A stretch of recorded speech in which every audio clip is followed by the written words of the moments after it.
governo Austrália hakarak serviço a mútuo com o governo Fundacia.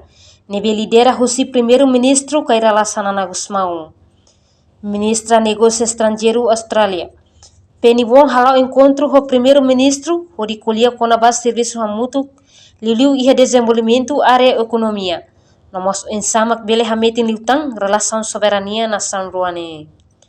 Encontro cortese ne realiza Iha Palácio Governo Dili. Sexta-feira lorong hito foi em julho, tinan rihundua ranolo recentolo. With my ministerial colleague this afternoon, so this is not your only opportunity to ask me questions, and I will be responding there. But can I say what an honour it is again to speak with and listen to Prime Minister Xanana Gusmão, who is such a towering figure here in Timor-Leste, but also in Australia, well known to Australians. We've met a number of times. He's always charming. He's always insightful. And he's always very clear about what Timor-Leste's national interest is.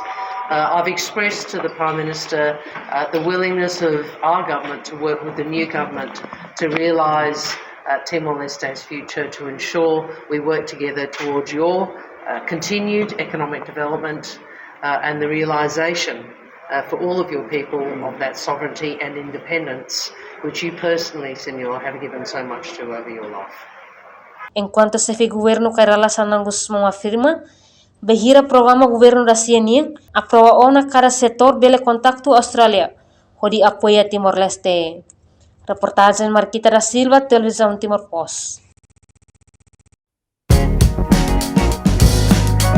Janela Informação, bem roto. Atau tem informação atual dia Clio, que tá haluha. Anehan botão subscribe, like, halo, comentário, no faz tudo também mídia social roto.